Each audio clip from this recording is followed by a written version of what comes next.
सर्वांना नमस्कार. 110 वर्ष परंपरा असलेल्या या व्याख्यानमालेमध्ये मला पुन्हा बोलवलं याबद्दल मी विशेष धन्यवाद संयोजकांना देतो.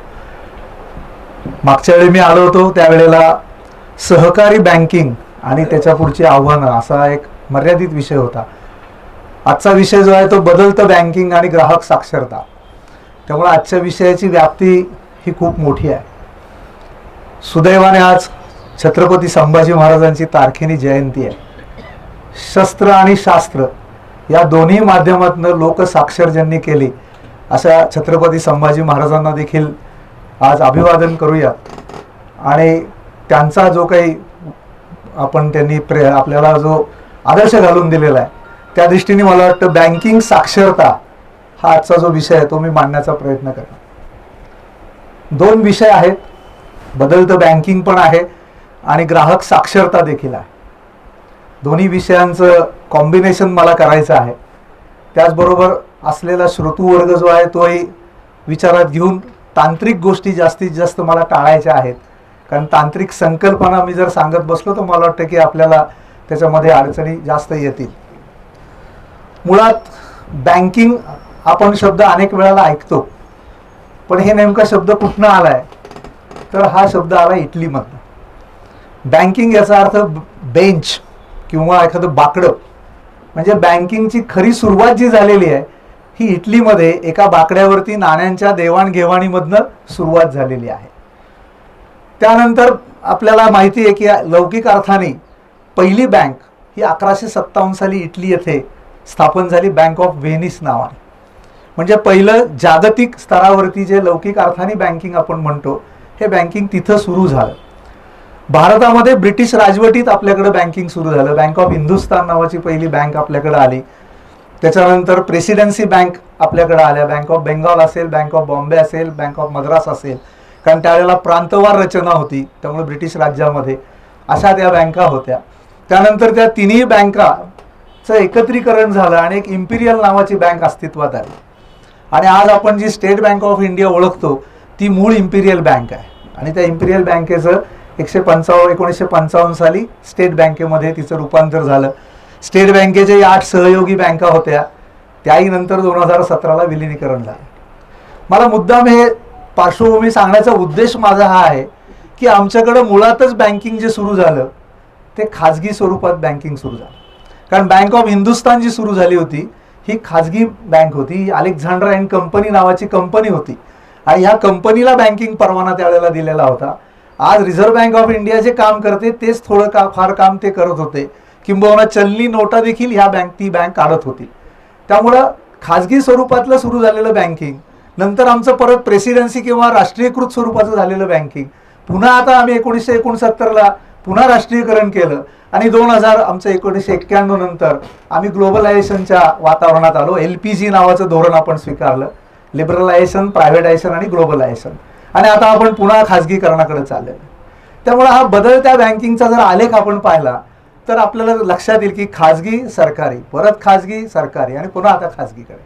त्यामुळं हा जो काही प्रवाह आहे याच्यामध्ये हे बदलत राहणार आहे. अनेक वेळेला आपल्यासारख्या लोकांच्या समोर प्रश्न निर्माण होतो की बँका टिकतील का, बँकांचं विलिनीकरण चाललेलं आहे त्या बँका राहतील का.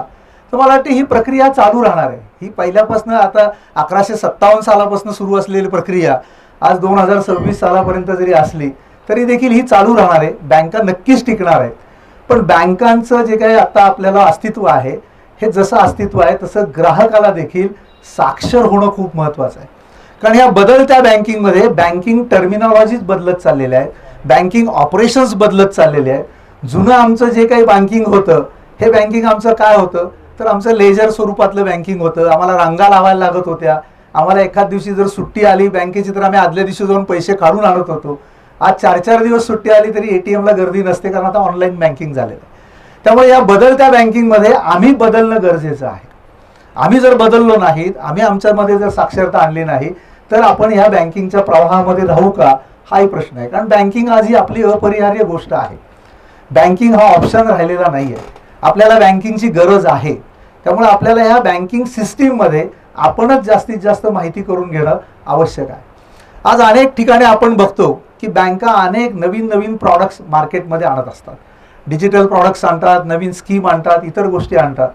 पण मी तरी कुठेही पाहिलेलं नाही की बँकांनी ग्राहकांचं प्रशिक्षण घेतलेलं आहे, ग्राहकांना याची माहिती करून दिलेली आहे की डेबिट कार्ड आम्ही इश्यू करतो आहोत, क्रेडिट कार्ड आम्ही इश्यू करतो आहोत, आम्ही UPI आणतो आहोत, पण आमच्या ग्राहकांसाठी व ही अशा प्रकारचं हे ऑपरेशन करायचं आहे, अशा प्रकारची ही गोष्ट करायची आहे. तर मला वाटतं शेवटी हा बँकांचा देखील एक जबाबदारीचा भाग आहे. बँकांनी देखील ग्राहकांना साक्षर करण्याची गरज आहे. साक्षर करायचं याचा अर्थ आपण निरक्षर आहोत असं नाही, आम्ही साक्षर आहोत. कारण आर्थिक साक्षरता आणि बँकिंग साक्षरता ह्या दोन गोष्टी वेगळ्या आहेत. कारण मी बँकेमध्ये केवळ खातं उघडलं म्हणजे मी साक्षर झालो असा अर्थ होत नाही. तर बँकेमध्ये मी जे पैसे ठेवलेले आहेत ते सुरक्षित कसे राहतील याची मला दक्षता घेणं गरजेचं आहे. किंवा बँकिंगमधले व्यवहार मला जे नवीन नवीन जे आलेले आहेत ते देखील मी समजून घेणं आवश्यक आहे. मला वाटतं की या दृष्टीने आपल्याला बँकिंगचा उपयोग होणं आवश्यक आहे. आज अनेक ठिकाणी आपण बघतोय शासन देखील बँकिंग प्रवाहामध्ये लोकांना आणण्यासाठी प्रयत्न करत आहे. जनधन योजना आपल्याला सगळ्यांना माहिती आहे की शून्य शिल्कीवरती किंवा झिरो बॅलन्सवरती अनेक खाती बँकांमध्ये आली. DBT नावाचा प्रकार गव्हर्नमेंटने आणला. कुठलीही तुम्हाला सबसिडी असेल किंवा कुठलाही लाभ द्यायचा असेल तर डायरेक्ट बेनिफिशरी ट्रान्सफर म्हणजे तुमचं बँकेतच अकाउंट पाहिजे. किंवा महाराष्ट्र राज्यासारख्या काही अन्य राज्यांनी देखील लाडकी बहीण सारख्या योजना आणून महिलांना त्यांनी बँकिंग सिस्टीममध्ये आणण्याचा प्रयत्न केला. त्यामुळे अशा प्रकारचं किंबहुना रिझर्व्ह बँक देखील अनेक प्रयत्न बँकिंग सिस्टीममध्ये लोकांना आणण्याचा प्रयत्न करते.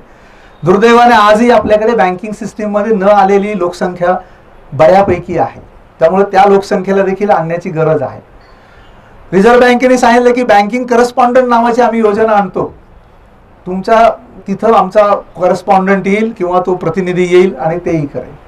आज डोअर स्टेप बँकिंग देखील रिझर्व्ह बँकेने अलाउड केलंय की आज तुम्हाला बँकेत जायची गरज नाही, तुमच्या दारात बँक येईल, ती तुम्हाला जी काही मर्यादित सेवा असेल ती सेवा देईल.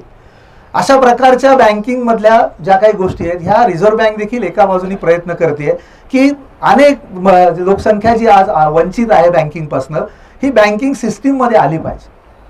रिझर्व्ह बँकेने मध्यंतरी एक सर्क्युलर काढलं आणि त्यांनी सांगितलं की 10 वर्षाच्या वरचे जी मुलं आहेत, लहान मुलं जी 10 वर्ष पूर्ण झाली, आपल्याला सगळ्यांना माहिती की आपल्याकडे भारतीय करार कायदा आहे. 18 वर्षाच्या पूर्ण झाल्यानंतरच आपल्याला करार करावा लागतो. परंतु 10 वर्षाचे ज्यांची पूर्ण झालेली आहेत अशा मुलांनी देखील बँकिंग सिस्टीम मध्ये यावं आणि त्यांनी खाती उघडावीत. त्यांना त्यांचे व्यवहार इंडिपेंडंट करण्यासाठी काही मर्यादित अधिकार द्यावेत. बँकांनी त्यांची धोरणं ठरवावीत. म्हणजे तरुण पिढी किंवा ही जी काही नवीन पिढी ज्याला आपण म्हणतो ही बँकिंग सेक्टरमध्ये आणण्यासाठी आज रिझर्व्ह बँक देखील प्रयत्न करते. म्हणजेच बँकिंगचं महत्त्व जे आहे, कारण बँकिंग ही अर्थवाहिनी आहे. त्यामुळे बँकिंग सिस्टीम जोपर्यंत ज्या देशाची स्ट्रॉंग आहे तो देश नक्कीच प्रगती करणार आहे. मला वाटतं की या दृष्टीने जर विचार केला तर आजही महिलांचं प्रमाण आपल्याकडे बँकिंग क्षेत्रात कमी आहे. थोडं आता वाढत चाललेलं आहे. मुलांचं आता वाढेल. आजही बँकिंग क्षेत्रामध्ये डिपॉझिटर्स जे आहेत, ठेवीदार आहेत, याच्यामध्ये 33.5% प्रमाण हे सिनियर सिटीजन्स आहे.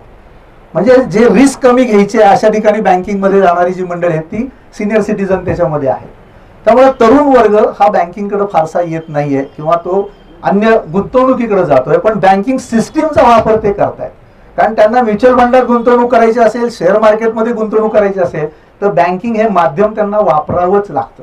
त्यामुळे माध्यम म्हणून ते बँकिंग वापरतायत पण बँकेमध्ये गुंतवणूक करत नाहीयेत किंवा या दृष्टीने इन्व्हेस्टमेंट ह्या अँगलमधनं बँकिंगकडे पाहत नाहीयेत.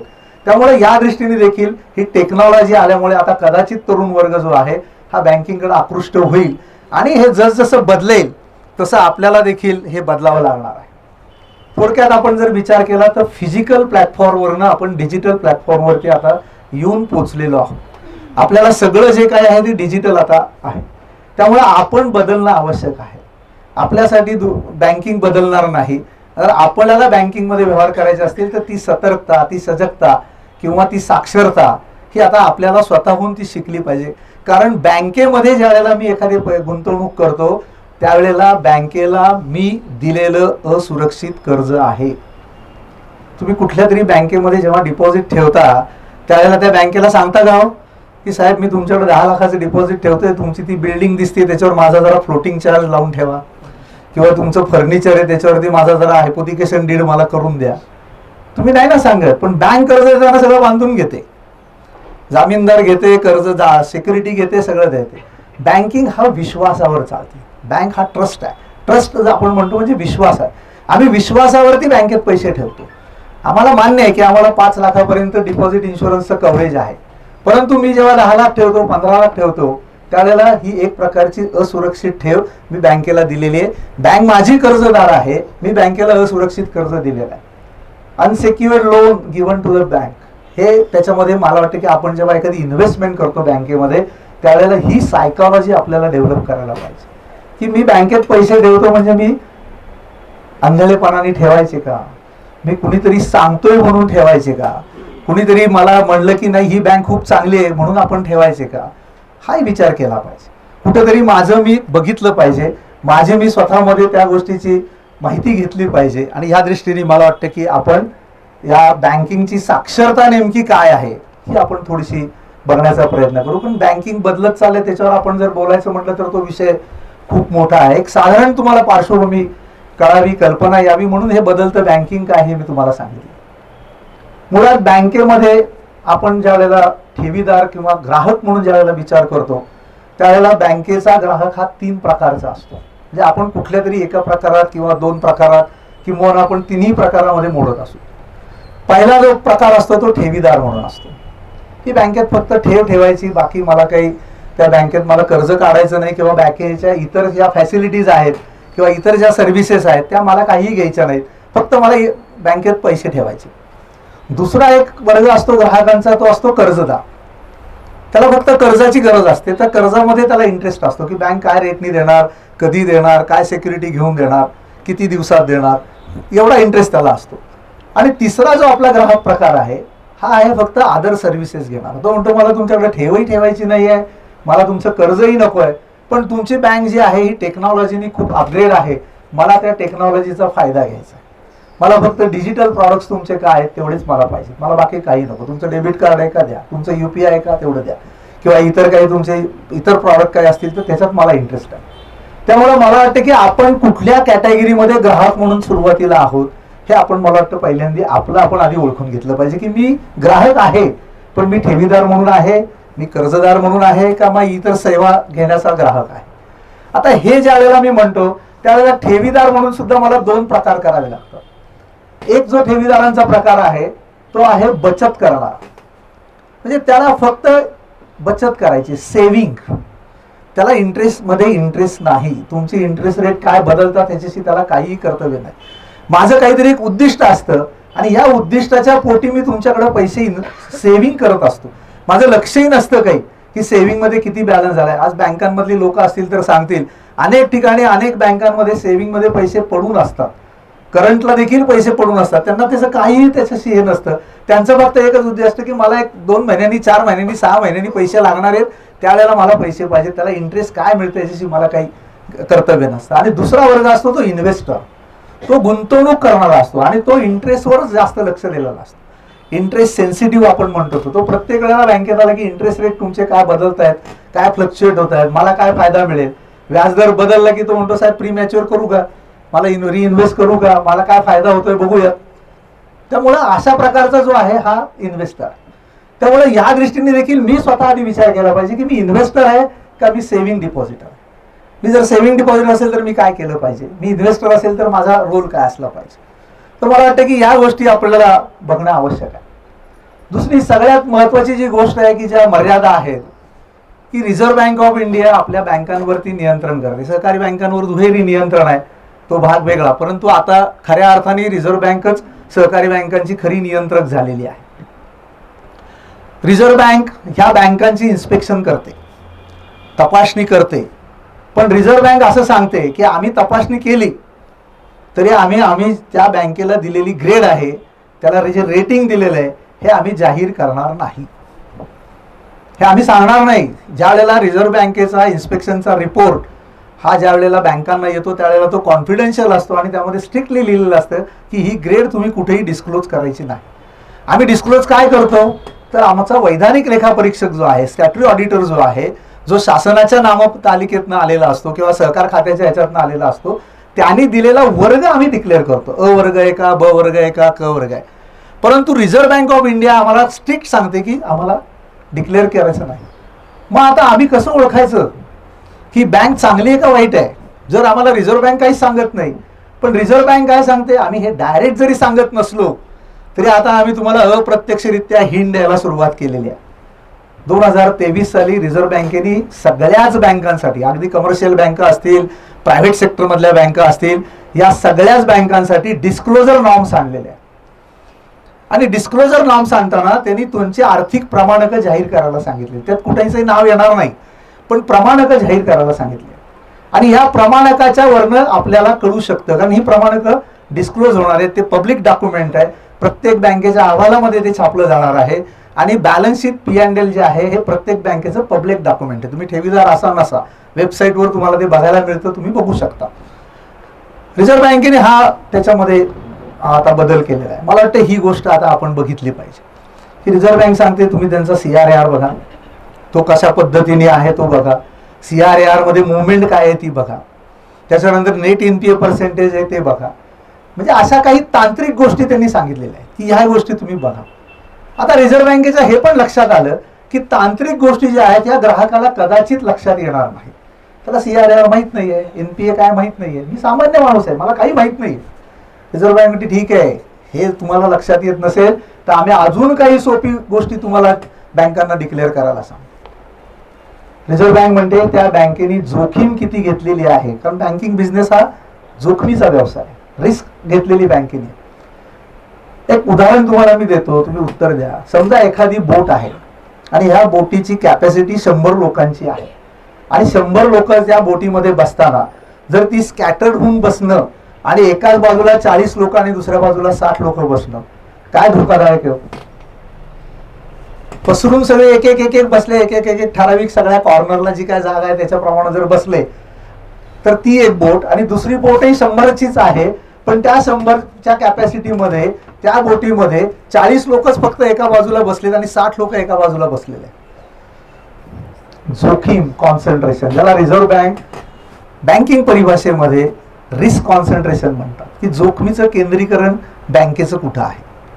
पण रिझर्व्ह बँक काय सांगते की तुमचे एकूण ठेवी तुम्ही गोळा केल्यात ना, त्या एकूण ठेवी ज्या गोळा केलेल्या आहेत त्यातले टॉप 20 कोण आहेत, जे मोठे मोठे मोठे तुमचे जे 20 ठेवीदार आहेत, या मोठ्या ठेवीदारांचं एकूण ठेवीमध्ये प्रमाण किती आहे डिक्लेअर करा.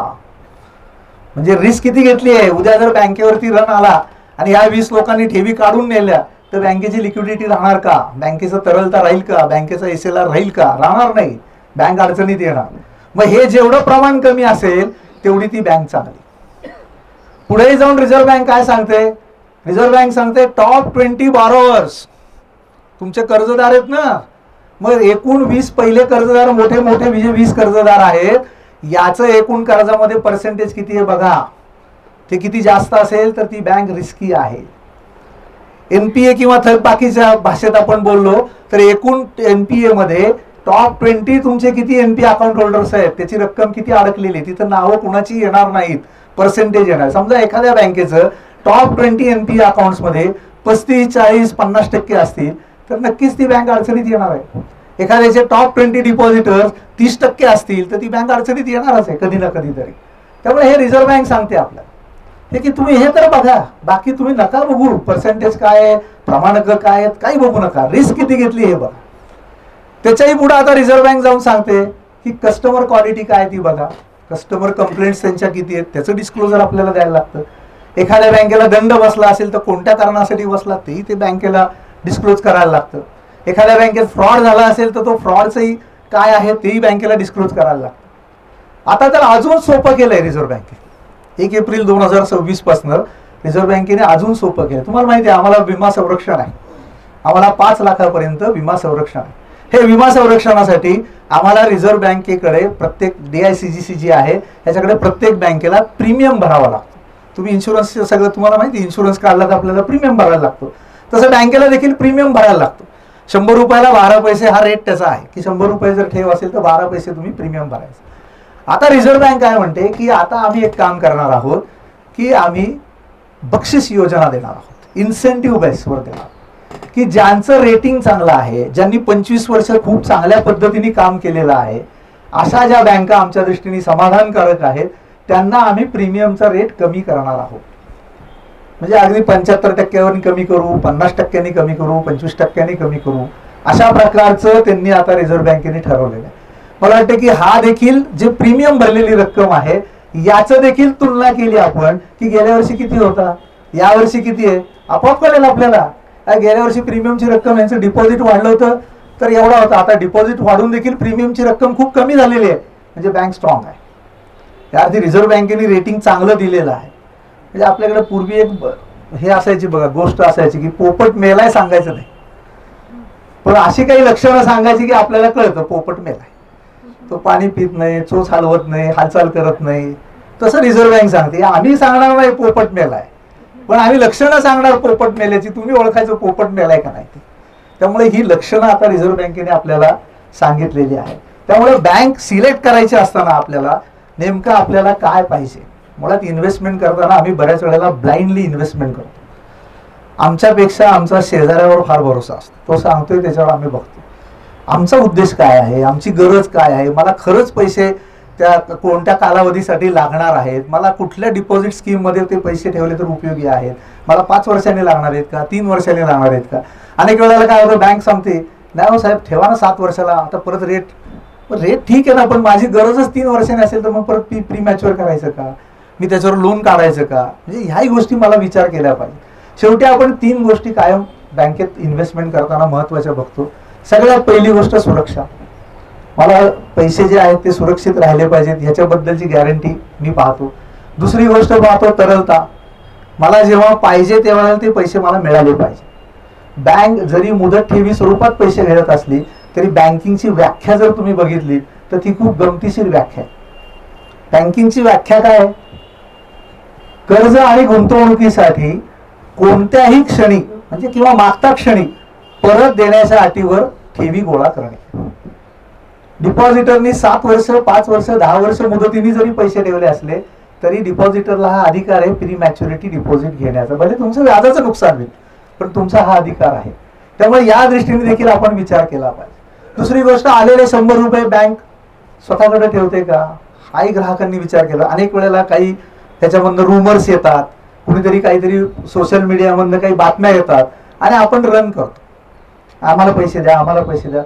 उद्या स्टेट बँक ऑफ इंडिया सारख्या बँकेकडे जरी त्यांचे 15% डिपॉझिटची अमाऊंट एका दिवशी जर मागितली लोकांनी तरी ती बँक जागेवर राहणार नाही. कारण हा वन टाइम बँकेकडे पैसे शिल्लकच नसतात. बँक 70% त्यातले पैसे कर्जात गुंतवत असते, 25-30% इतर ठिकाणी गुंतवणूक करते, 5-1% त्यांना रोजच्या व्यवहाराला पैसे लागत असतात. त्यामुळे एकाच वेळेला जर 10-15% लोक जर तिथं ठेवीदार आले तर तिथं पैसे राहणारच नाहीत बँकेला. त्यामुळे या दृष्टीने आपण एक ग्राहक म्हणून विचार केला पाहिजे की ज्या वेळेला मी स्वतः साक्षर होईल, मी ज्या वेळेला बँकेबद्दलची मला माहिती असेल की मला जर खात्री आहे की बँक स्ट्रॉंग आहे, बँकेत कुठल्याही प्रकारची अडचण नाही आणि कितीही सोशल मीडियावर बातम्या आल्या तरी मी जर ठाम असेल ग्राहक म्हणून तर बँक अडचणीत येणार नाही. आता ही बँकांची पण जबाबदारी, बँकांनी याच्यासाठीच ग्राहकांना साक्षर केलं पाहिजे. जर मला खात्री असेल की बँकेची परिस्थिती चांगली आहे, बँकेचा CRAR चांगला आहे, नेट NPA चांगला आहे, बँकेचं रिस्क कॉन्सन्ट्रेशन फारसं नाही आहे, बँक प्रॉफिट देते, चांगल्यापैकी प्रॉफिट मिळवते आहे, तर या सगळ्या ज्या गोष्टी, बँकेला रेटिंग चांगलं केलं, इनडायरेक्टली मला कळलंय की डिपॉझिट इन्शुरन्सचा प्रीमियम बँकेने कमी भरलेला आहे म्हणजे बँक चांगली आहे. अशा प्रसंगी जर मी आतताई किंवा काही गोष्टी कानावर आल्या मी जर ग्राहक म्हणून जर केलं तर ती बँक नक्की अडचणीत येईल. मला वाटतं ग्राहक म्हणून माझी पण जबाबदारी की ही सिस्टीम टिकवणं ही फक्त बँकांची जबाबदारी नाही, तर ग्राहक म्हणून मला देखील हे जबाबदारी किंवा ह्या गोष्टी मी घेतल्या पाहिजे. म्हणून मी म्हणलं की संत चोखोबांनी खूप पूर्वी आपल्याला सांगितले, उस डोंगापरी रसनो हे डोंगा कारे भुललासी वरली या अंगा. मला वाटतं आपण बरेच वेळेला बँकेचं फर्निचर, बँकेचं एकूण तो सगळा जो काही भाग आहे, एकूण इमारतीचा जो काही पॉश इमारती किंवा इतर गोष्टी या बघून अनेक वेळेला पैसे गुंतवतो. मला वाटतं ते असावं, म्हणजे प्रदर्शनीय बाबी असल्या पाहिजेत, पण प्रदर्शनीय बाबींपेक्षा देखील त्यांनी ज्या बाबी ज्या प्रकट केलेल्या आहेत, प्रदर्शित केलेल्या आहेत, प्रकाशित केलेल्या आहेत त्याही बघणं माझ्या दृष्टीने ठेवीदार म्हणून आवश्यक आहे. आता मला ठेव ठेवायचे ठरलं, माझं बँकेत ठेव ठेवायचे, केवायसीचा एक बागुलबो अनेक ठिकाणी आपल्याला दिसतो की फार बँक आपल्याला त्रास देते वगैरे. ग्राहक म्हणून मला पण माहिती पाहिजे की रिझर्व्ह बँकेचे केवायसी बद्दलचे नेमके नियम काय आहेत. आपल्याला माहिती की नाही मला माहित नाही, पण रिझर्व्ह बँक किंवा सेंट्रल गव्हर्नमेंटनी एक सेंट्रल केवायसी रजिस्ट्री केलेली आहे, ज्याला CKYC म्हटलं जातं.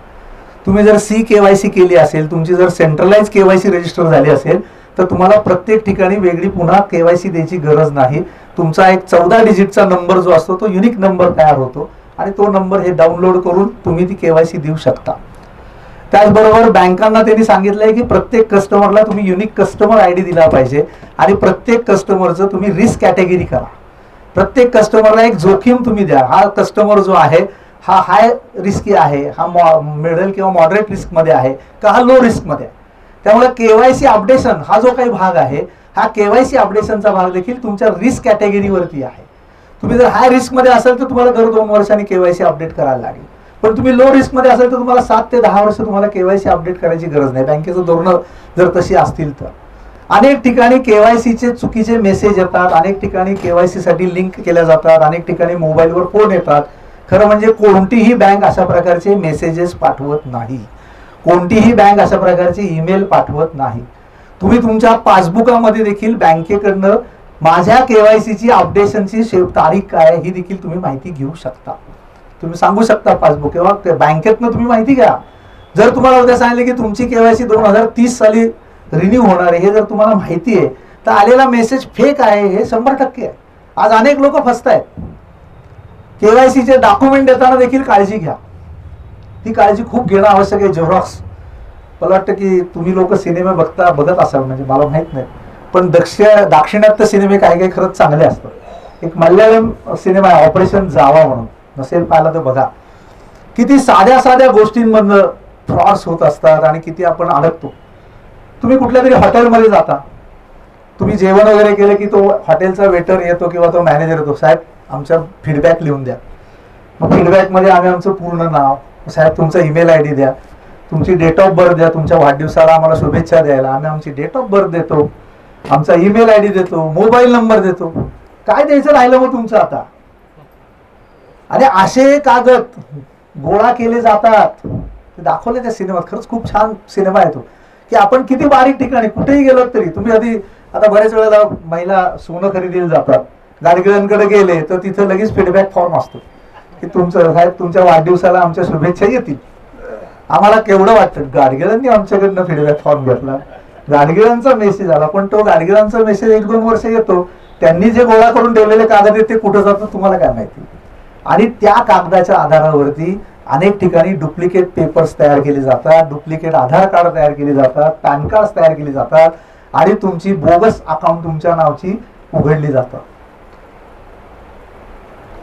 DPDP नावाचा एक कायदा आलेला आहे, डेटा पर्सनल डेटा प्रोटेक्शन.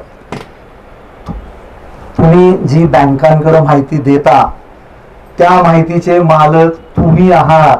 ग्राहक हा त्याचा मालक आहे, बँक मालक नाही, हे लक्षात ठेवा. आता ह्या कायद्यानुसार बँकेला तुम्ही एका विशिष्ट कारणासाठी जी माहिती द्याल त्याच कारणासाठी वापरावी लागेल. त्याच्या पलीकडे जाऊन जर दुसऱ्या कारणासाठी त्यांना माहिती वापरायची असेल तर ग्राहकाची स्पष्ट संमती घ्यावी लागेल. तुम्ही केवायसीचे डॉक्युमेंट दिल्यानंतर बँक काय करते, बँक त्यांचे तेच डॉक्युमेंट त्यांच्या मार्केटिंग डिपार्टमेंटला देते. मग मार्केटिंगचा मनुष्य काय करतो, तुम्हाला वारंवार फोन करतो, कर्ज देतो. आज डेटा विक्री हा सगळ्यात मोठा बिझनेस आहे. आज माझ्याकडे जर काही डेटा असेल, माझे समजा कस्टमर बेस 50,000 1 लाखाचा असेल तर माझा तो डेटा तयार झालेला आहे आणि हा डेटा विक्री मी करू शकतो का, तर आता DPDP ऍक्ट नुसार नाही. आता तुम्ही सुद्धा ज्या ज्या वेळेला काही बँकांना कागद द्याल त्यावेळेला स्पेसिफिक पर्पज टाकून द्या की मी हे तुम्हाला दिलेले कागदपत्र फक्त याच कारणासाठी तुम्ही वापरायचे, अन्य कारणासाठी वापरू नका. नाहीतर तुम्ही तशाच नुसत्या झेरॉक्स दिल्यात तर त्याचं ते काही हे करू शकतील. आणि त्याच्यात खूप कायदा कडक केलाय. सुप्रीम कोर्टाने सेंट्रल गव्हर्नमेंटला कायदा कडक करायला लावलाय. मिनिमम 10 कोटी आणि मॅक्झिमम 250 कोटी पेनल्टी त्या कायद्यात आहे. म्हणजे असं जर आढळलं तर, म्हणजे एखादी जर छोटी बँकेने जर ही काही चूक केली तर ती बँक संपलीच, तर 250 कोटी कुठनं आणणार आहेत. त्यामुळे हा एक तुम्हाला दिलेला एक चांगल्यापैकी केवायसीच्या ह्याच्यातनं किंवा DPDP ऍक्ट जो आहे ह्याच्यानुसार तुम्हाला एक खूप चांगली माहिती तुम्हाला दिली. त्याच्याही पुढे तुम्ही वाटलं तर RBI साईट आहे. आरबीआयला देखील तुम्ही कंप्लेंट करू शकता, पण पहिली बँकेला केली पाहिजे, कारण कॉज ऑफ ऍक्शन आपल्याला लागतो की बँकेने तुम्हाला काहीच उत्तर दिलं नाही किंवा चुकीचं दिलं तरचा विषय. त्यामुळे इतकी सोय आपल्याला रिझर्व्ह बँकेने आपल्याला केलेली आहे. त्यामुळे केवायसीच्या बाबतीत बऱ्याच वेळेला हा जो काही मुद्दा आहे तो आपण आता या दृष्टीने हे केला पाहिजे. इथनं पुढे सावधान राहिलं पाहिजे. कुठेही माझ्याबद्दलची मी माहिती देताना मी खूप काळजी घेतली पाहिजे, कारण ही माहिती पब्लिकच्या हातात जाणार आहे, त्यामुळे ती जाऊ नये त्या दृष्टीने आपण ही काळजी अवश्य घेतली पाहिजे. आज आपल्याला माहिती आहे की थोडेच मुद्दे घेणार, मला वाटतं काही 1 तासाचाच विषय आहे ना, त्यामुळे नॉमिनेशन. आज नॉमिनेशन बद्दल आज तुम्ही जर विचार केला तर परवाच राज्यसभेमध्ये जी माहिती दिली आहे त्याच्यामध्ये आकडा जर तुम्ही बघितला तर तुम्हालाही त्याचा धक्का बसेल. 84,000 कोटी रुपये आज रिझर्व्ह बँकेकडे केवळ बिन दाव्याचे पडून आहेत, की ज्यांनी नॉमिने नसल्यामुळं किंवा त्याचा दावाच केलेला नाहीये, एवढी रक्कम आज रिझर्व्ह बँकेकडे आहे. त्यामुळे नॉमिनेशनच्या बाबतीत देखील रिझर्व्ह बँक आता बदलत चाललेली आहे किंवा BR ऍक्ट मध्ये देखील चेंजेस होत चाललेले आहेत. एक नॉमिनेशनचं गमतीशीर उदाहरण तुम्हाला सांगायला हरकत नाही. म्हणजे महाभारतामध्ये पितामह भीष्मांनी जर कुरु वंशाचा वारस नेमला असता तर खरंच महाभारत झालं असतं का? हा साधा प्रश्न आहे ना. कुरुक्षेत्र झालंच नसतं, वारस न नेमल्यामुळं आपापसात सगळं झालं आणि केवढं त्याच्यामध्ये युद्ध झालं. मला वाटतं आपल्याला पितामह भीष्म व्हायचंय का आणि कुरुक्षेत्र घरात आपण गेल्यानंतर करायचंय का, ह्याच्यासाठी नॉमिनेशनची फार आवश्यकता आहे. पूर्वी नियम असा होता की केवळ एकच नॉमिनी नेमायचा हे होता. 81 साली ज्या वेळेला नॉमिनेशनचे रूल्स आले त्यावेळेला फक्त एकच नेमायचा असा विषय होता. आता रिझर्व्ह बँक काय म्हणते, 4 मॅक्झिमम नॉमिनी तुम्ही नेम, तुम्हाला नेमायला हरकत नाही. त्यात पुन्हा त्यांनी 2 प्रकार केलेत. त्याच्यात केलंय एका मागोमाग एक किंवा एकाच वेळी 4. आता हे आपण समजून घेतलं पाहिजे. नॉमिनेशन नेमताना देखील आपण हे समजून घेतलं पाहिजे की मी हे नॉमिनेशन नेमताना नंतर मी ज्या सुलभतेसाठी आणि सोयीसाठी नेमतोय परत त्यांच्यात भांडणं होणार आहेत का, हाही विचार केला पाहिजे. समजा मी एकाच वेळी 4 असे नेमले आणि माझं लॉकर आहे आणि या लॉकर मध्ये फक्त एकच वस्तू असेल तर केवढी भांडणं होतील. म्हणजे समजा एकच नेकलेस आहे किंवा एकच काही एखादा हार आहे तर ते तोडातोडी होईल, त्याच्यातनं कोर्टात भांडणं सुरू होतील. मग एकानंतर एक नेमला तर चालतो का, तर चालतो. मी अ ला 100 दिले, अ नसेल तर ब ला 100, ब नसेल तर क ला 100, हे मी अशा पद्धतीने करू शकतो. नॉमिनेशनच्या बाबतीत अनेक ठिकाणी डिपॉझिटर्स किंवा ग्राहक जे आहेत हे खूप, म्हणजे मी म्हणणार नाही की आळशी असतात, पण अनभिज्ञ असतात. अनेक वेळेला काही लिहितच नाही. अनेक वेळेला माझे पैसे कुणाला द्यायचे हा मी कुठेतरी निर्णय घेतलेला नसतो, म्हणून मी सायलेंट राहतो. आणि असे जे ब्लँक फॉर्म ठेवले जातात, या ब्लँक फॉर्मचा देखील दुरुपयोग अनेक ठिकाणी झालेला आहे. की त्याला माहिती असतं की हा माणूस आता नाहीये, यांनी नॉमिनेशन नेमलेलंच नाहीये, त्यामुळे कोणाला तरी एक नॉमिनी तिथं तयार, कारण मी सह्या ब्लँक करतो, मी काहीच लिहित नाही. साक्ष आम्ही त्याच माणसाने आमच्या आणलेल्या असतात आणि हे आम्ही करत असतो.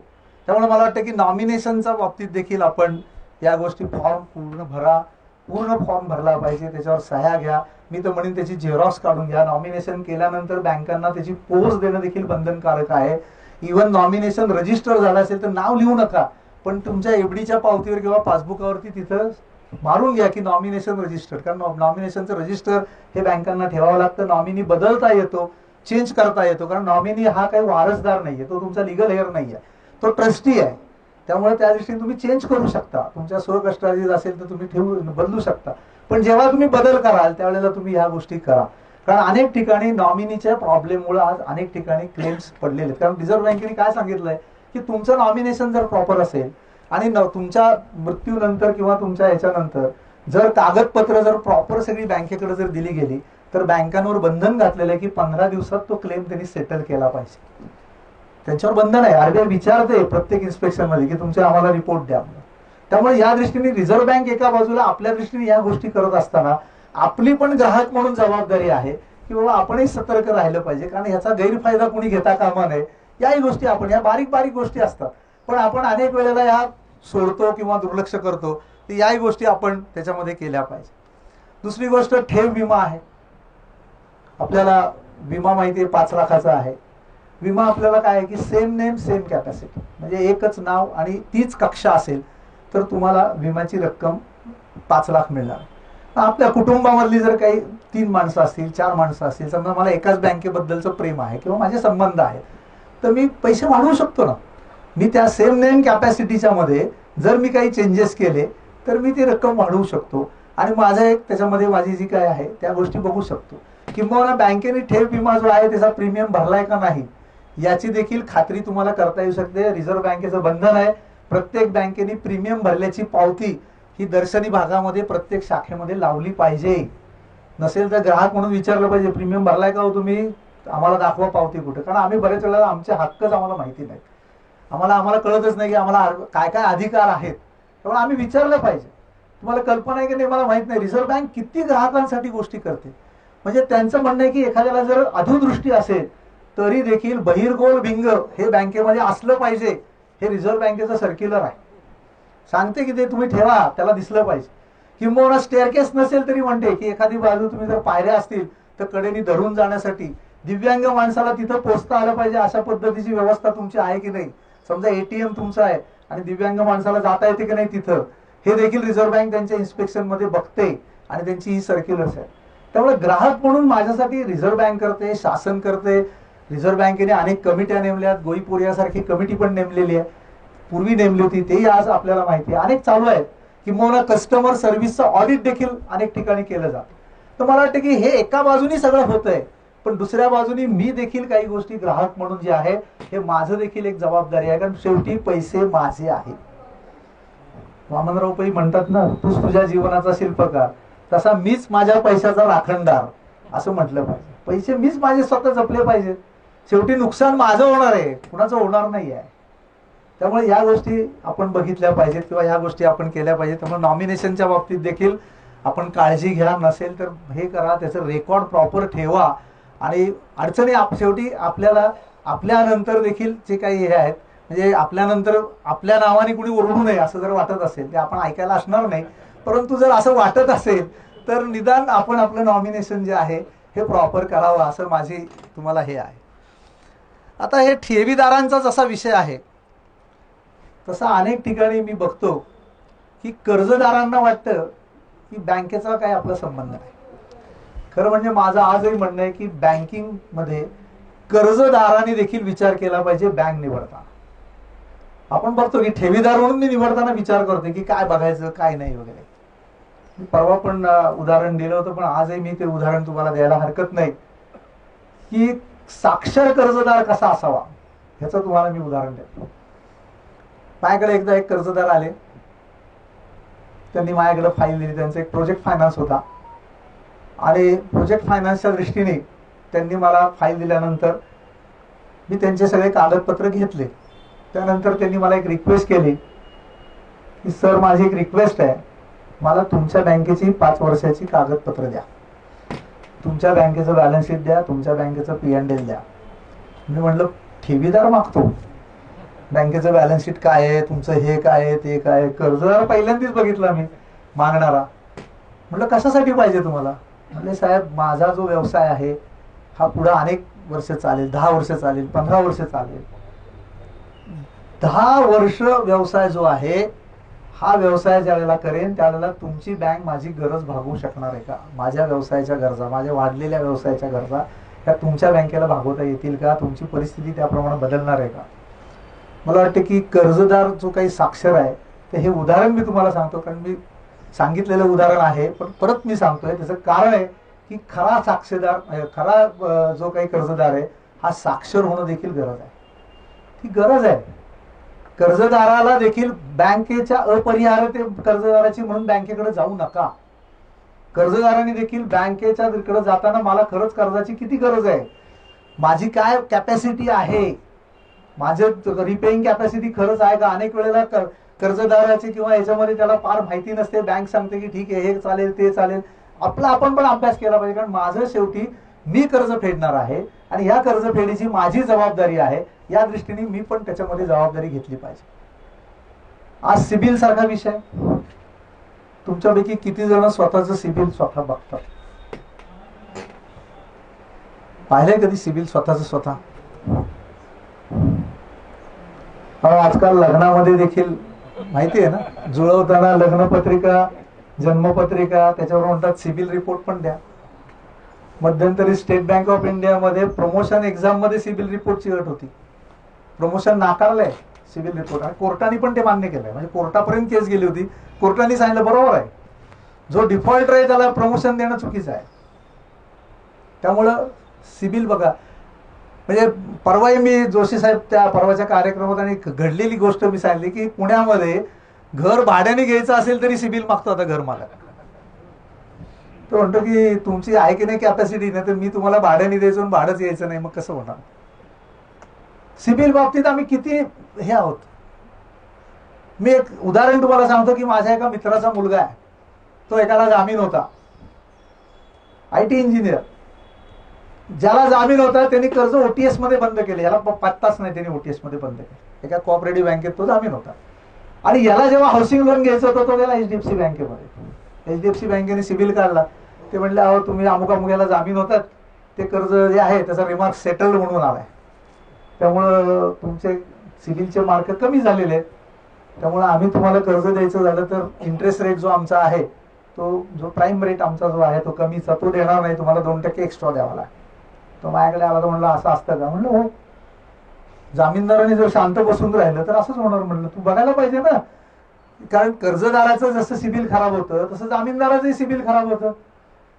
मग म्हटलं तू त्या बँकेत जा, थोडंफार कॉम्प्रोमाइज काही कर, लागलं तर आपण त्यांच्याशी बोलू, तू त्यांचे काही सेटलमेंटचे जे काही पैसे असतील थोडेफार, त्यांचं जे सॅक्रिफाईस त्यांना करायला लागले तो भरून, जर ते तुला क्लिअर करत असतील तर देतील, ते सिबिल क्लिअर करतील. सिबिल अनेक वेळेला कर्जदार स्वतःची फाईल ही 4 ठिकाणी टाकतो, कारण त्याला कॉन्फिडन्स नसतो. आणि 4ही बँकांना तो सांगतो साहेब माझं सिबिल का, आणि 4ही बँका त्याचं कर्ज नाकारतात. कर्ज तर मिळत नाही पण त्याचं सिबिल खराब होतं. त्याला सिबिलच्या भाषेमध्ये म्हणतात हार्ड एन्क्वायरी. जर तुमची एखादी एन्क्वायरी बँकेने केली तुमच्या सिबिल बद्दल तर ती हार्ड एन्क्वायरी होते आणि तुमचे त्याचे जे मार्क आहेत सिबिलचे ते कमी होतात. तुमचं तुम्ही किती वेळा एन्क्वायरी केली तरी प्रॉब्लेम नसतो, त्याला सॉफ्ट एन्क्वायरी म्हणतात. आता सातारा जिल्हाच नाही म्हणणार मी, महाराष्ट्रामध्ये अनेक बँका अवसायनात गेलेल्या आहेत. मला वाटतं वाईमध्ये पण एक आहे, पण नाव नको घ्यायला. त्या बँकांच्या कर्जदारांचा प्रॉब्लेम होता, कारण सिबिल ही जी संकल्पना आहे ही फक्त रिझर्व्ह बँकेच्या नियंत्रणात ज्या काही संस्था आहेत त्यांच्यासाठीच आहे, पतसंस्थांना सिबिल नाही. त्यामुळे ज्यावेळेला एखादी बँक अवसायनात जाते त्यावेळेला रिझर्व्ह बँकेचं नियंत्रण संपतं, त्यामुळे सिबिलचा त्यांचा संबंध संपतो. पण त्यांनी जेव्हा बँक असताना कर्ज दिलेलं असतं त्या कर्जदाराच्या सिबिलला मात्र थकबाकीदार किंवा त्याचं कर्ज ह्या नोंदी झालेल्या असतात. आता प्रश्न असा व्हायचा की याची नोंद तर सिबिल मध्ये आहे, बँक अवसायनात गेलेली आहे, आणि उद्या यांनी कर्ज भरलं तर ती अपडेट कशी होणार. रिझर्व्ह बँकेने आता पुन्हा गेल्या वर्षी पुन्हा त्याच्याबद्दलचा नवीन नियम केला की जरी एखादी बँक अवसायनात गेली असेल आणि तिथल्या कर्जदाराने जर कर्ज पूर्ण केलं असेल तर तेवढ्या पुरता मॉडिफाय करायचा ऍक्सेस हा त्या बँकेला दिलेला आहे. नवीन सिबिल नोंद होणार नाही त्यांची, पण जुनं ऑलरेडी सिबिल त्यांचं नोंद आहे ते फक्त कमी करण्याचा अधिकार तेवढा जो आहे तो मात्र त्यांना तिथं त्यांनी दिलेला आहे. तर रिझर्व्ह बँक आज आपल्या दृष्टीने किंवा या दृष्टीने माहितीच नाहीये. अवसायनात गेलेल्या अनेक बँकांचे जे खातेदार आहेत त्यांना हे माहिती नाहीये की मी कर्ज इथं भरलं तर ते अवसायनातल्या जो कोण अवसायक आहे त्यालाही माहिती नाही. तो म्हणतो काय संबंध तुमचा, आता आमचा आरबीआयचे काय संबंध नाही म्हणून. पण हे दिलेलं आहे. त्यामुळे या सिबिलच्या दृष्टीने देखील मला वाटतं की आपण ह्या गोष्टी बघितल्या पाहिजेत. आणि आपण सिबिल आपलं जे आहे किंवा कर्जदार जामीनदार म्हणून देखील आपण ज्यावेळेला विचार करतो त्यावेळेला आपण हा विचार केला पाहिजे, मी एखाद्या कर्जाला जर जामीनदार राहणार असेल तर माझी जबाबदारी कर्जदारा इतकीच आहे. कर्जदार वेळेवर पैसे भरतो की नाही हे मी बघितलं पाहिजे. मी वारंवार बँकेत चौकशी केली. तुम्हाला अधिकार आहे ना कागदपत्र मागायचा, बघण्याचा अधिकार आहे. कोण म्हणतं जामीनदार म्हणून अधिकार नाही तुम्हाला? तुम्हाला अधिकार आहे. तुम्ही बघू शकता, तुम्ही माहिती घेऊ शकता, कारण तुम्ही त्या याच्यामध्ये कर्जामध्ये आहात. दुसरी गोष्ट, कर्ज आम्ही घेतो त्यावेळेला आता एक नवीन फॅसिलिटी दिलेली आहे, त्याला की फॅक्ट स्टेटमेंट नावाचं स्टेटमेंट म्हणतात, त्याला KFS नावाचा शॉर्ट फॉर्म आहे. अनेक वेळेला काय होतं की आम्ही एखादी कर्जाची फाईल टाकतो, मग तो म्हणतो व्हॅल्युएशन करायचे, लिगल करायचे, मग खर्च केला जातो, प्रोसेसिंग फी घेतली जाते आणि नंतर सांगितलं जातं की नाही तुमचं कर्ज मंजूर होणार नाही. आमचा खर्च वाया जातो की नाही. RBI काय सांगते, आता हे सगळं थांबवा, तुम्ही काय करा, कागदपत्र घ्या, तुम्ही प्रायमरी त्याची इन्स्पेक्शन सगळ्या कागदपत्रांची करा आणि त्या माणसाला एक थोडक्यात तुम्ही इन प्रिन्सिपल अप्रुव्हल द्या. त्याला की फॅक्ट स्टेटमेंट म्हणतात, त्यात सगळं द्या की तुम्ही तुझं कर्ज किती तुला मिळू शकतं, तुला तारण काय देणार आहे, तुझी मुदत काय असेल, हप्ता किती असेल, या सगळ्या गोष्टी त्या दिल्या जातात. आणि हे जे की फॅक्ट स्टेटमेंट आहे, या स्टेटमेंटची व्हॅलिडिटी 3 वर्किंग डेज त्यांनी दिलेली आहे की 3 कार्यालयीन दिवस तुमचे जे बँकेचे आहेत ते तुमचे व्हॅलिड राहतात. 3 दिवसामध्ये तुम्ही विचार करायचा की आपल्याला कर्ज परवडणार आहे का, हे आपण घ्यायचं का. आणि समजा तुम्ही म्हणलात नाही घ्यायचं, तुम्हाला 1 रुपया खर्च नाही. जर घ्यायचं म्हणलात तर तुमच्याकडे की फॅक्ट स्टेटमेंट जे आहे त्याप्रमाणेच मंजुरी पत्र असणार आहे. म्हणजे भविष्यात तुम्ही मंजूर करून घेतलं तर त्यातल्या अटी शर्ती यातल्या अटी शर्ती सारख्या असणार आहे. हे किती कर्जदारांना माहिती आहे. बँका सांगत नाहीत ना, बँकांनी सांगितलं पाहिजे पण बँका सांगत नाही. मी माहिती करून घेतली पाहिजे, मला हे माहिती असलं पाहिजे. मला वाटतं की खरं म्हणजे सुदैवाने तुमच्याकडं जोशी साहेबांसारखे इतके सिनियर आणि असे हे आहे. खरं जोशी साहेब, तुम्ही पण एक ग्राहक साक्षरतेचा वर्ग घ्यायला हरकत नाही. अनेक बँका आणि पतसंस्थांवर ते तुम्ही कन्सल्टंट म्हणून काम करता, तसं मला वाटतं तिथल्या बँकांच्या ग्राहकांसाठी तुम्ही आता कन्सल्टन्सी द्यावी असं मला वाटतंय. ठीक आहे, आपला भाग तो सोडून देऊ. पण मला वाटतं की हा एक भाग आपला जो आहे हा आपण ऐकला. आणि सिबिल हे आता माझा आर्थिक आरसा आहे, माझी समाजामधली प्रतिमा ह्या सिबिलवर आता आधारित आहे. त्यामुळं माझं सिबिल कसं अपडेट राहील या सगळ्या गोष्टी मी पाहिल्या पाहिजे. ठेवीचं असेल, कर्जाचं असेल, कर्ज कागदपत्र जे आपण म्हणतो, हे कर्ज कागदपत्र आम्ही ग्राहक देखील अनेक वेळेला चुकतो. आम्ही देखील कर्ज कागदपत्र आम्हाला बँकेने यादी दिलेली असते, पण आम्ही मात्र देताना हा आज घ्या, 2 दिवसांनी हा घ्या, 3 दिवसांनी हा घ्या. मला ती मुल्ला नसरुद्दीनची गोष्ट आठवते. मुल्ला नसरुद्दीन नावाचा व्यापारी असतो, माहिती असेल कदाचित तुम्हाला.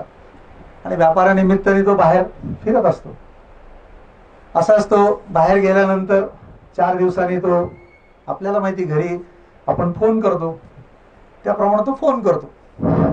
फोन केल्या बायको, तो जो मुल्ला नसरुद्दीन असतो त्याचं एक लाडकं मांजर असतं, त्यांनी मांजर पाळलेलं असतं. आणि फोन केल्या बायको म्हणते, बरं झालं तुमचा फोन आला.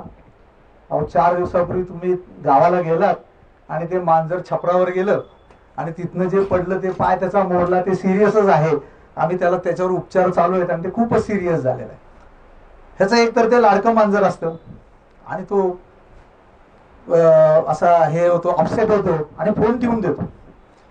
फोन ठेवून दिल्यानंतर एक 4 दिवसांनी बायकोला वाटते, शेवटी बायकोच असते, ती म्हणते की काय झालं असेल, जाऊन दे आपण फोन करून बघूया. म्हणून बायको त्या मुल्ला नसरुद्दीनला फोन करते. फोन आल्या याच्या डोक्यात राग असतोच. ती म्हणते माझं काय चुकलं.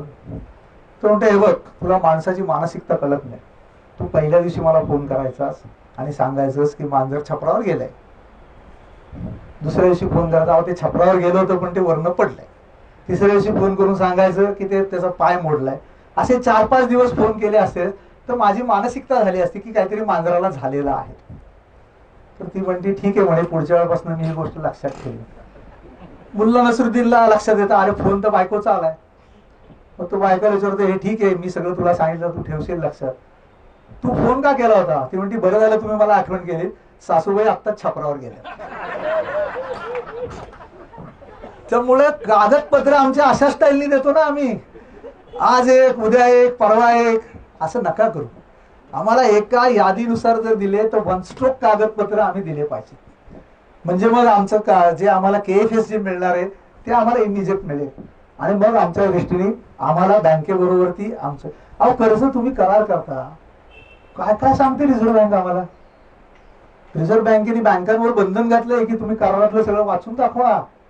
तुमचं कर्ज थकबाकीत कधी जाणार, तुमचं कर्ज NPA कधी होऊ शकतं, NPA झाल्यानंतर तुमचे काय परिणाम होतात. पण आम्ही फुल्या मारलेल्या ठिकाणी सह्यांच्या पलीकडं, मला आठवतंय सातारमध्येच ती स्कीम होती ना, ट्विंकल ट्विंकलची, लिटिल स्टार. ते लिटिल स्टार सगळेजण, कुणी पाहिलाच नाही तो लिटिल स्टार. आणि मग काय झालं ते मी काय सांगायची गरज नाही, तुम्ही सगळे सातारकर आहात. ट्विंकल मध्ये काय काय झालं त्यामुळे मी काय बोलत नाही त्याच्याबद्दल. त्यामुळे हा जो लिटिल स्टार आहे ना, हा डेंजरस आहे आणि आम्ही तो वाचत नाही. मी कर्ज काढतोय म्हणजे खरं म्हणजे तुम्ही म्हणलं पाहिजे मी बँकेवर उपकार करतोय, बँक माझ्यावर उपकार करत नाहीये, मी बँकेवरती उपकार करतोय. कारण बँकेचे पैसे मी खपवून बँकेला मी व्याज देतोय, डिपॉझिटर व्याज घेतोय बँकेकडनं. कर्जदार म्हणजे मी उत्पन्न देणारा माणूस आहे, त्यामुळे माझा अधिकार जास्त आहे. त्यामुळे आपण कर्जदार म्हणजे कुठेतरी ओबलाईज आहोत असं करू नका. आपलाही अधिकार जो काही हे आहे हाही बघा. व्याजदराच्या बाबतीत तर अनेक वेळेला आम्हाला माहितीच नसतं, आम्ही फक्त फसतो. कुठेतरी वाटतं कमी व्याजदर आहे की आम्हाला वाटतं कमी, अरे पण तो रिड्युसिंग आहे का, फ्लॅट व्याजदर आहे का. अनेक एनबीएफसी किंवा अनेक ठिकाणी सांगतात आमचा 60% व्याजदर आहे. 60% म्हणजे तो फ्लॅट असतो. तुम्ही कितीही पैसे भरले तरी जे मूळ प्रिन्सिपल्सवरचं व्याज आहे तेच चालू राहतं. रिड्युसिंग 10 असलं तरी 7 पेक्षा कमी पडतो. फ्लोटिंग रेट आहे का, फिक्स रेट आहे का, हेही आम्हाला माहित नसतं. आम्ही काहीतरी घाईघाईने सगळ्या गोष्टी करायला जातो. त्यामुळे व्याजदर देखील मला जो लावला जाणार आहे तो कशा पद्धतीचा व्याजदर आहे, फ्लोटिंग आहे, फिक्स आहे, किंवा कशा पद्धतीने मला व्याजदराची आकारणी होणार आहे, रिड्युसिंग होणार आहे का, या गोष्टी पण बघितल्या पाहिजे. व्याजदराच्या मोहात जास्त पडू नका. लाभ आणि लोभ हे 2 शब्द आयुष्यभर लक्षात ठेवा. मला बँकेकडनं लाभ मिळाला पाहिजे, पण मी लोभात अडकलो की मी फसलो. आणि अनेक वेळेला या पॉन्जी स्कीम्स किंवा अनेक ठिकाणी ज्या आहेत याच्यामध्ये अनेक गोष्टी फसल्या जातात. अनेक ठिकाणी या गमती जमती होतात. एका गावात एक व्यापारी आला आणि येताना एक एजंट घेऊन आला. आपल्याकडे येतात ना व्यापारी मोठाले किंवा त्यांचे एजंट पाठवतात, आणि त्यांनी जाहीर केलं की तुमच्या गावामधली मी माकडं खरेदी करायला तयार आहे, 500 रुपयाला एक माकड घेणार. गावकरी खुश, बिनव्याजी बिन भांडवली धंदा, 500 रुपयात माकडे मिळते म्हणल्यावर सगळ्यांनी माकडं पकडायला सुरुवात केली. पहिले मी 500 दिले, नंतर म्हणलं नाही नाही आता रेट वाढलाय. व्यापारी जो आहे ना पैसे दिले, तुमचं त्यांनी सांगितलं की हे 500 रुपयाप्रमाणे रोख कॅश घ्या. प्रत्येकाला पैसे मिळाले. त्यांनी सांगितलं आता 1000 रुपये झालाय. लोक म्हणले वारे वा, काहीच करण्याकरता 1000 रुपये झाला. 1000 रुपये हे करता करता ती माकडं संपली. आता ही मानसिकता त्या व्यापाऱ्याच्या लक्षात आली. त्यांनी एजंटकडे निरोप दिला की आता तुमची जी माकडे आहेत ती मी 5000 रुपयाला खरेदीला तयार आहे. लोक म्हणले 1000 रुपयाचं 5000 रुपये. सगळे तर बसले, म्हणले करायचं काय. तो व्यापाऱ्याचा जो एजंट होता तो त्याचाच माणूस होता. त्यांनी गावकऱ्यांना बोलवलं आणि गावकऱ्यांना सांगितलं तो व्यापारी कुठं असतो बाहेर, त्याला काय माहिती कुठली माकडं काय. ही जी पकडलेली माकडं आहेत ना हीच मी तुम्हाला 3000 विकतो. व्यापारी आला की त्याला 5000 देऊन टाका. गावकरी म्हणले खुश. गावकऱ्यांनी स्वतःचं घरातलं सगळं काय असेल नसेल ते विकलं असेल, 3000 रुपयाला त्याच्याकडनं ती माकडं त्यांनी विकत घेतली. आणि आजही ती माकडं आणि गावकरी व्यापाराची वाट बघतात. ही पॉन्झी स्कीम्स अनेक ठिकाणी आपल्याकडे आहेत. अनेक बँकाच्या मध्ये फारसं हे आढळत नाही, पण एनबीएफसी किंवा इतर गोष्टी ज्या आहेत या बघितल्या पाहिजे. पहिला विचार आपल्या मनामध्ये आला पाहिजे की यांना हे परवडतं का. जर मार्केटमध्ये एवढा रेट आहे तर यांना हे कसं परवडतं, हा साधा विचार आपल्याला मनामध्ये आला पाहिजे. अनेक ठिकाणी आज आपण वाचतो ना शेअर मार्केटच्या बातम्या किंवा हे की शेअर मार्केटमध्ये फसवलं, त्यांना पहिल्यांदा 18% व्याज दिलं, 20% दिलं, 24% दिलं, नंतर सगळंच गेलं. कुठंतरी हे आपण हे केलं पाहिजे. किंबहुना डिजिटल अरेस्ट ही आपल्या कुठल्याही कायद्यामध्ये तरतूद नाही, त्यामुळे त्याची काही भीती बाळगायचं कारण नाही. जर डिजिटल अरेस्ट असते तर आपण बघतो ना अनेक ठिकाणी गुन्हेगारांना अटकच होत नाहीये, मग त्यांना का नाही डिजिटल अरेस्ट करत. त्यांचे मोबाईल ट्रेस आउट होतात, सगळं होतात, तिथं नाही काय करतायत. मुळात ती आपल्याकडे तरतूद नाही. लोक फसवतात, आपल्याला घाबरवतात आणि आपल्या अज्ञानाचा जो फायदा गैरफायदा आहे हा घेतात. आणि आता ह्या डिजिटल सर्व्हिसेस मध्ये आता आपण आलेलो आहोत, डिजिटल प्लॅटफॉर्म मध्ये आपण आलेलो आहोत. SMS आपल्याला जे येतात हे SMS देखील बँकेकडनंच SMS आलाय की नाही याची खात्री करता येते. 10 अंकी मोबाईलवरनं कधीही बँकेतनं SMS येत नाही. बँकेची कोणतीही वेबसाईट आता .in नीच शेवट होणारी आहे. आता .com वगैरे बँकांना बंद केलेलं आहे. बँकांना सगळ्यांना बंधन घातले की तुम्ही वेगळे वेगळे आता काही करायचं नाही. सगळ्यांची समजा आता आपण उदाहरण घेऊ की वाई अर्बनची बँक आहे, तर वाई अर्बनची जी वेबसाईट असेल ती वेबसाईट आता .in नीच होणार. स्टेट बँकेची .in नीच ओपन होणार. म्हणजे .com असेल किंवा दुसरं काय असेल तर ती वेबसाईट बोगस वेबसाईट आहे समजायचं. दुसरी गोष्ट वेबसाईटच्या अलीकडे HTTPS एस हा शब्द असलाच पाहिजे शेवटी. एस म्हणजे सेक्युअर्ड आहे आणि एक बारीक कुलपाचं चिन्ह त्या वेबसाईटवर असतं. तर मग या गोष्टी बारीक सारीक आहेत. SMS तुम्हाला आलेला ट्रान्झॅक्शनचा आहे का, किंवा तुम्हाला तुमचा ऍडव्हर्टाइजमेंटचा आहे का, ऍडव्हर्टाइजमेंटचे SMS तुम्ही ब्लॉक करू शकता. त्यामुळे अशा अनेक गोष्टी ज्या डिजिटलमध्ये आहेत किंवा डिजिटलमध्ये झिरो लायबिलिटी नावाचा प्रकार आलाय. रिझर्व्ह बँकेने सांगितले की तुमची जर काही डिजिटल ट्रान्झॅक्शन मध्ये फसवणूक झाली तर एका ठराविक त्याचे जे आवर्स आहेत त्याच्यामध्ये जर तुम्ही कंप्लेंट केली, तुमची काही चूक नसेल, तर तुम्हाला नुकसान भरपाई मिळणार आहे. बँकांमध्ये आम्हाला एखादी सर्व्हिस मिळाली नाही तर आज बिन खर्चाची आपल्याला सोय ही लोकपालाच्या मार्फत आहे. ओम्बुड्समन आहे. आपल्याला कुठलाही वकील द्यायचा नाही, आपल्याला कुठेही त्यांच्याकडे मुंबईला त्यांच्या ऑफिसला जायचं नाही, काही नाही. आपल्याला जे काही जायचंय ते आपल्याला ऑनलाईन जायचं त्यांची फक्त त्याच्यासाठी आधी त्या बँकेला तुम्ही कळवलं पाहिजे तुमच्या काही आर्थिक नुकसान झालंय किंवा काही सर्व्हिस मध्ये तुम्हाला हे मिळालं असेल, आणि बँकेने तुम्हाला जर 30 दिवसाच्या आत त्याचं काही उत्तर दिलं नाही किंवा दिलेलं उत्तराने तुमचं समाधान झालं नसेल, तर तुम्ही लोकपालाकडे जाऊ शकता. ऑनलाईन तुम्ही कंप्लेंट करू शकता. आणि लोकपालाला अधिकार त्यांनी दिले की मॅक्झिमम 20 लाखापर्यंत नुकसान भरपाई तुम्हाला लोकपाल देतो, आणि 1 लाखापर्यंत तुम्हाला हॅरेसमेंट झाली असेल तर त्याचे 1 लाख तुम्हाला देऊ शकतो. इतकी सोपी सोय आहे ऑनलाईन, घर बसल्या. आम्हाला माहितीच नाही, आम्हाला कोणी सांगतच नाही. खरं म्हणजे लोकपालाचीच देखील ज्या वेबसाईट्स आहेत किंवा जी माहिती आहे ही बँकांवर बंधनकारक आहे की त्यांनी डिस्प्ले करायची आहे. बाहेर लावायचा बोर्ड की लोकपाल कोण आहे, कंप्लेंट कोणाकडे करायची. किंबहुना आता रिझर्व्ह बँकेने सांगितलंय, हा आम्ही रिझर्व्ह बँकेने नेमलेला लोकपाल आहेच, पण आता बँकांनी देखील इंटरनल लोकपाल नेमा, ओम्बुड्समन नेमा, आणि तक्रारींचं निवारण करा, तक्रारीची समिती, निवारण समिती करा, आणि तुम्ही त्याचे हे करा. कारण ग्राहकांना केंद्रबिंदू रिझर्व्ह बँक मानते. ग्राहक हा अधिकाधिक साक्षर व्हावा अशा पद्धतीचं रिझर्व्ह बँकेचं धोरण आहे. मला वाटतं की एका बाजूला रिझर्व्ह बँक, शासन हे जर बँकिंग सक्षम करण्याच्या दृष्टीने जर प्रयत्न करतायत, एका बाजूला डिजिटल आपल्याला डिजिटल शिवाय पर्याय नाही, आपल्याला हे करण्याशिवाय नाही. लहान मुलांना देखील आपण मोबाईल फक्त बघायचं शिकवतो, कधीतरी आपण बँकेचंही त्यांना शिक्षण दिलं पाहिजे. त्यांना सांगितलं पाहिजे जा बँकेत किंवा माझं मुदत ठेवीची पावती याचं व्याजाचं कॅल्क्युलेशन करून दाखव बघू. आम्ही नाही सांगत ना. किंवा SMS वाचायला शिकवा बँकांचे, काय आला SMS वाच. म्हणजे एक प्रकारचं लहानपण. खरं म्हणजे दुर्दैवाने आपल्याकडे साक्षरता ज्याला आपण म्हणतो हे कुठेही शालेय शिक्षणात नाही. कारण नागरिक शास्त्र जर ऑप्शनल आणि 20 मार्काला असेल तर आपण काय अपेक्षा करणार. त्यामुळे या दृष्टीने देखील ही कुठेतरी साक्षरता जी आहे ही साक्षरतेची आपल्याला आवश्यकता आहे. आपल्यासाठी कोणीही थांबणार नाही.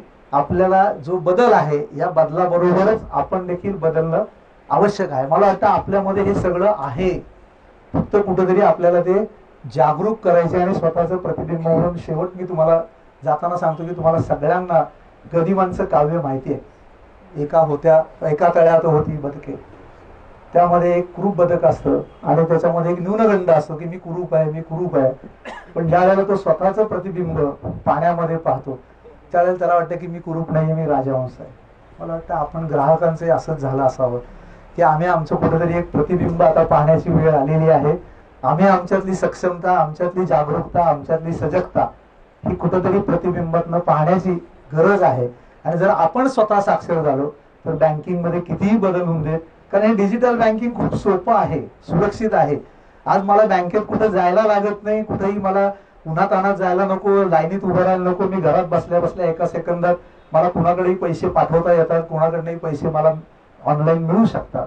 तर मला वाटतं की ह्या सगळ्या गोष्टी ज्या आहेत या गोष्टी आपण बघितल्या पाहिजेत. आपणच स्वतःला साक्षर करण्याचा प्रयत्न जो आहे हा आपण केला पाहिजे. मला वाटतं की आपण मला तासभर का विना सहन केलं त्याच्याबद्दल मी तुमचे पहिल्यांदा आभार मानतो. आणि संयोजकांनी मला पुन्हा बोलवलं आणि हा विषय मांडण्याची संधी दिली. मला कल्पना आहे की हा विषय खूप मोठा आहे, पण जेवढा थोडक्यात आणि महत्वाचा जो विषय की जो आपल्यापर्यंत पोहोचणं मला वाटतं आवश्यक, मला वाटतं तो पोचावा असं जे आहे ते पोचवण्याचा मी प्रयत्न केला. मला माहित नाही मी कितपत यशस्वी झालो आहे, परंतु पुन्हा एकदा तुमचे आणि संयोजकांचे आभार मानतो आणि विराम घेतो. जय